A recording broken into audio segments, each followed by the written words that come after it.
Count করা হবে যে কত টাকা আয় হলো। কিশোরগঞ্জের পাগলা মসজিদ যদি 100 টাকা আয় থাকে, আমি মনে করি যে এই মাজারেরও থাকা উচিত এবং এটা ওপেনলি করা উচিত। এখানে মানে পাবলিক ফান্ড এবং পাবলিক প্রতিষ্ঠান সুতরাং এটা ওপেন থাকা উচিত।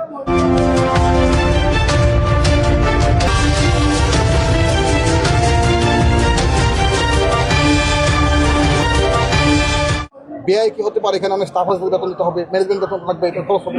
খরচ কীভাবে হবে সেটা এখানে যারা পরিচালনা করছেন বা আমরা যারা আছি সবাই মিলিয়ে বলবো কোন কোনটা মানে খরচ করা যায়, বাজার ডেভেলপমেন্টে কী কাজ করা যায়, এখানে গরিব মিসকিনদের কী হেল্প করা যায়। এখানে দুঃখজনক সত্য যে এখানে যারা আমি অভিযোগ পাচ্ছি যে যারা ইভেন ভিক্ষা করে তাদের থেকে টাকা নেওয়া হয়, তাদের থেকেও টাকা নেওয়া হয়, প্রতিদিন 100-200 টাকা নেওয়া হয়। এখানে যে বাথরুম আছে সেখানে টাকা নেওয়া হয় না, এটা হয়তো একটা সাস্টেন করার দরকার আছে। কিন্তু আমরা যদি এটাকে ফ্রি করতে পারি যে না মাঝের আগত দর্শক যারা আসবেন তাদের জন্য ওয়াশরুম ফ্রি ভালো করে দেবো আমরা মনে করি এখানে যে দান আসছে যে পরিমাণ এটা আমরা ফ্রি করতে পারি।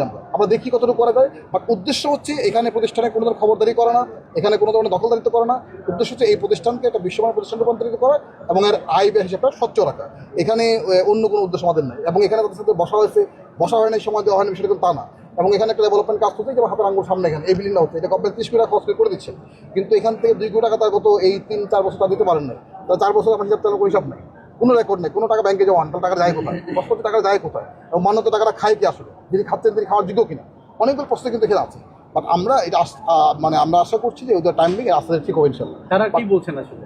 না, তারা হিসাব নাই, তারা বলছেন যে হিসাব অপারত প্রকাশ করতে তাদের কাছে হিসাব নাই, এটা রাখা হয় না, কিন্তু রাখা হয় না। কিন্তু আমাদেরকে তারা বলছেন যে পর্যাপ্তভাবে সময় দেওয়া হয় না, তাদেরকে লিখিত ভাবে বলা হয় না, মৌখিকভাবে বলা হয়েছে, টাকাটাও তাদের কাছে নাকি চাওয়া হয় না।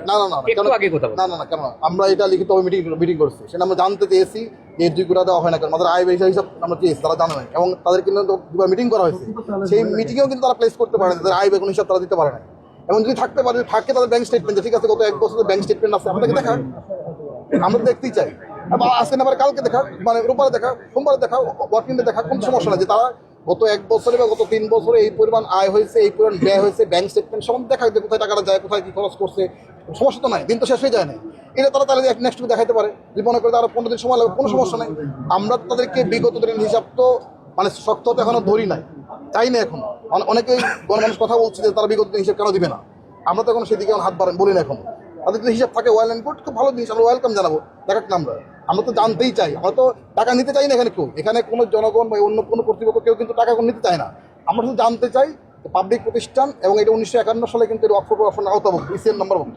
সুতরাং এই প্রতিষ্ঠানের আর্থিক মানে স্বচ্ছতা, কত টাকা আয় হলো, ব্যয় ভিন্ন ভিন্ন খাতে হতেই পারে, কত টাকা আয় হলো এটা তো জানার অধিকার সরকার আছে, মানুষের আছে, আমরা সেটাই চাই।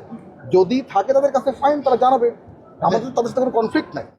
যে আমরা চাচ্ছি এখানে অনেকগুলো বিষয় আমাদের মাথায় আছে, হজরত শাহজালালের মতো ব্যবহৃত তলোয়ার থেকে শুরু করে যতগুলি জিনিসপত্র আছে এগুলো একটা মিউজিয়াম আমাদের হবে, যাতে এখানে আমাদের টুরিস্টরা আসবে, দেখবে এবং তারা জানতে পারবে এটা। সুতরাং এইটা একটা বড় সুযোগ এবং মনে করি এটা করলে এখানে টুরিস্টরা আসবে, তারা দেখতে পাবে। একই সাথে এখানে এত লোক আসে, এখানে কিন্তু কোনো মেডিকেল সেন্টার নেই, মানে ধরেন কোনো অসুস্থ হলো তাকে ইমিডিয়েটলি রেসপন্স করা নেই। আমরা একটা মেডিকেল সেন্টার প্ল্যান আছে, গাড়ি পার্কিং বিষয়গুলো আছে, আমাদের মহিলাদের গোসলখানা বা অজুখানার বড় সমস্যা, নামাজের জায়গা নাই, এই সমস্ত বিষয়গুলি আমরা করবো। এবং আমরা চাই এটা এমনভাবে নান্দনিক একটা কমপ্লেক্স হবে যাতে দেশে বিদেশে সবাই যেন বলে যে না শাহজালাল মাজারটা অত সুন্দর।